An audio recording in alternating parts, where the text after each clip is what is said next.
Our story begins in the Kuru kingdom, with its capital Hastinapura. Here, the seeds of a great conflict are sown between two sets of royal cousins. The noble Pandavas, 5 sons of the late King Pandu, and the ambitious Kauravas, the 100 sons of the blind King Dhritarashtra, are destined to clash for the throne.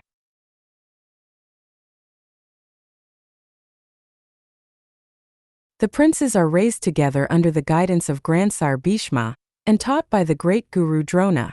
Their differing natures quickly become apparent. Arjuna's skill in archery and Bhima's incredible strength earn them praise, which fuels the jealousy of their cousin Duryodhana. During a tournament, the unknown but brilliant archer Karna appears and challenges Arjuna, igniting a lifelong rivalry. Duryodhana immediately befriends him. In his first sinister move, Duryodhana poisons Bhima and throws him into the river, but Bhima is rescued and returns even stronger. Duryodhana and his devious uncle Shakuni plot to assassinate the Pandavas by sending them to a palace built of highly flammable lac in Varnavata. Warned by their wise uncle Vidura, the Pandavas and their mother Kunti escape the burning palace through a pre-dug tunnel as the Lakshagriha burns to the ground. Believed to be dead, the Pandavas live in disguise in the forest, where Bhima slays demons and protects the innocent. The Pandavas, disguised as poor Brahmins, attend the Swayamvara of Princess Draupadi of Panchala.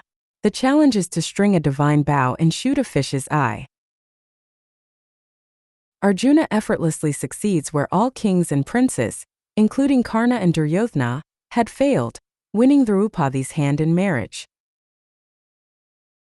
Due to their mother Kunti's unwitting command to share what they have brought, Draupadi becomes the common wife of all 5 brothers, a decision sanctioned by the sage Vyasa. With the Pandavas' survival revealed, Dhritarashtra, advised by Bhishma, grants them the barren, cursed land of Kandavaprastha to prevent a war. To build their new capital, Arjuna and Krishna help Agni, the fire god, burn the Kandava forest, receiving divine weapons in return, the Gandiva bow for Arjuna and the Sudarshana chakra for Krishna.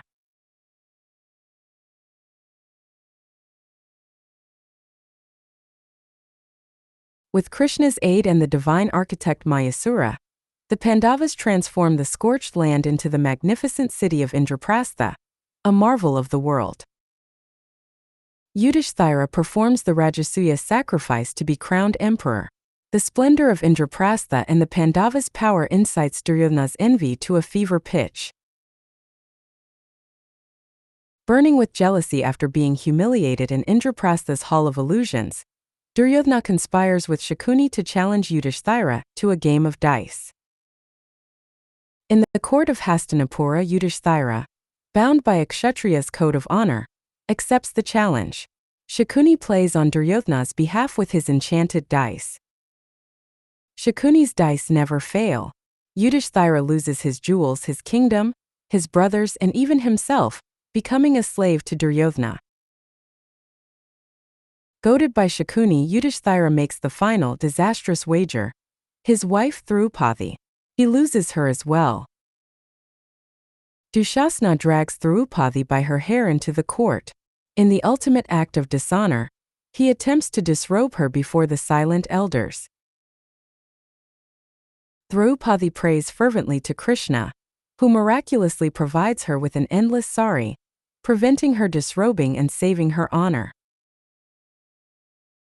Enraged by the atrocity, Bhima swears a terrible oath, to one day drink the blood from Dushasana's chest and break Duryodhana's thighs. Terrified by evil omens, Dhritarashtra intervenes, granting Draupadi boons.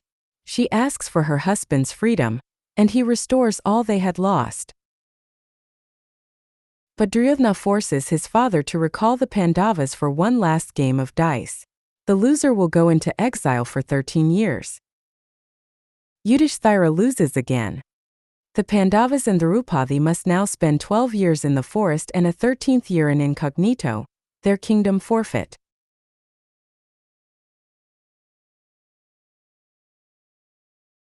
The Pandavas begin their long exile in the Kamayaka forest, adapting to a life of hardship, meditation, and encounters with sages. Advised by Vyasa, Arjuna embarks on a solitary journey to the Himalayas to perform penance and acquire celestial weapons for the inevitable war. Pleased by his devotion, Lord Shiva grants Arjuna the powerful Pashupatastra. Other deities also bestow their divine weapons upon him. While the others are away, the king Jayadratha attempts to abduct Draupadi. Bhima and Arjuna pursue him, capturing and humiliating him. Yudhishthira's 4 brothers die after drinking from an enchanted lake. To revive them, he must correctly answer the philosophical questions of a yaksha, who is dharma in disguise.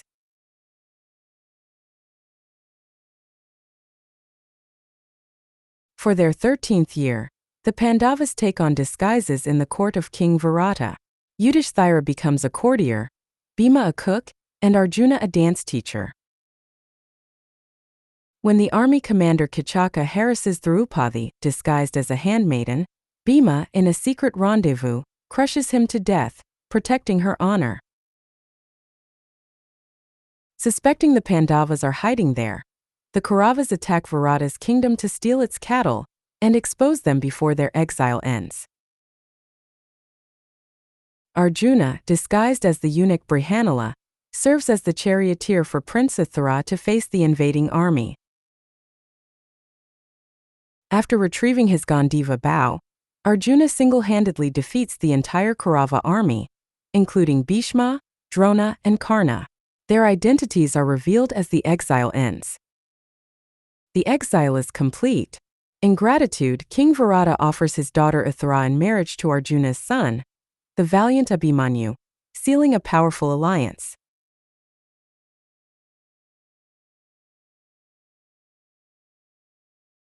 Both the Pandavas and Kauravas send emissaries across the land to gather allies and build their armies for the impending conflict. Arjuna and Duryodhana both go to Dwarka to ask for Krishna's help. Duryodhana chooses Krishna's massive army, while Arjuna chooses Krishna himself, unarmed, as his charioteer. As a final attempt to avert war, Krishna goes to the Hastinapura court as a peace envoy for the Pandavas. Krishna asks only for 5 small villages for the Pandavas, but the arrogant Duryodhana refuses to grant them even land the size of a needlepoint. When Duryodhana tries to capture him, Krishna reveals his divine, cosmic form Vishvarupa, terrifying the court and demonstrating the futility of opposing him.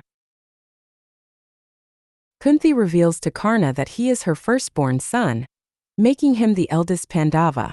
She begs him to join his brothers, but bound by his loyalty to Duryodhana, he refuses. All attempts at peace have failed. The 2 massive armies march to the sacred field of Kurukshetra. War is now inevitable.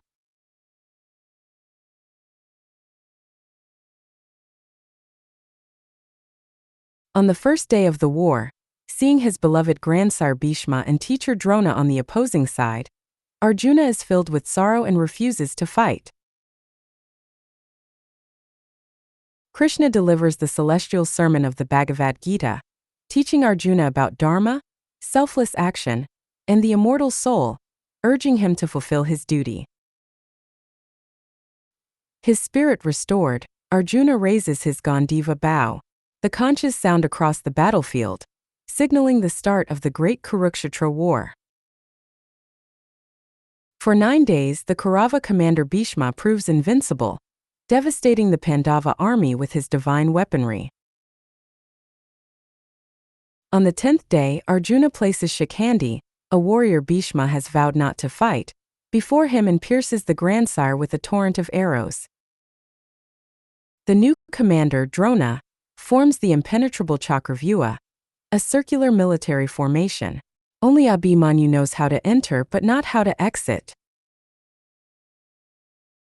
Young Abhimanyu heroically smashes his way into the formation, but is trapped when Jayadratha blocks the other Pandavas from following. Trapped and alone, Abhimanyu fights with the courage of a lion, but is ultimately overwhelmed and slain unfairly by multiple Kaurava warriors at once. Learning of his son's death, a grief-stricken Arjuna vows to kill Jayadratha by sunset the next day or immolate himself. To defeat Drona, Krishna has Bhima tell him a half-truth, that Ashvathama, an elephant, is dead. Believing his son is slain, Drona lays down his arms and is killed. On the 17th day, the long-awaited duel between the arch-rivals, Karna and Arjuna, finally occurs. Their battle is legendary, shaking the very earth. Cursed, Karna's chariot will sinks into the mud. While he is disarmed and trying to free it, Arjuna, reminded of Abhimanyu by Krishna, fires the fatal arrow.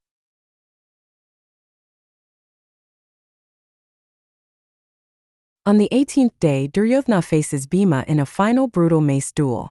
Bhima, fulfilling his vow, smashes Duryodhana's thighs, mortally wounding him. The war is over. The Pandavas are victorious, but the cost has been devastating. Only a handful of warriors survive from the millions who fought. Gandhari, the mother of the Kauravas, mourns her 100 sons. She blames Krishna for allowing the destruction and curses his Yadava clan to perish in a similar way. The Pandavas go to Bhishma, who lies on his bed of arrows awaiting an auspicious time to die. He imparts his profound wisdom on kingship, dharma, and life. Yudhishthira, with a heavy heart, is finally crowned the king of Hastinapura. He rules for 36 years with righteousness and justice, bringing peace to the ravaged land.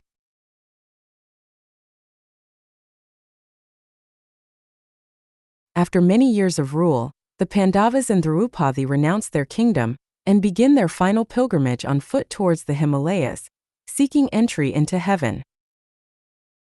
Thus concludes the great epic of Mahabharata, a profound and timeless story of dharma, duty, conflict, and humanity that continues to inspire and guide generations.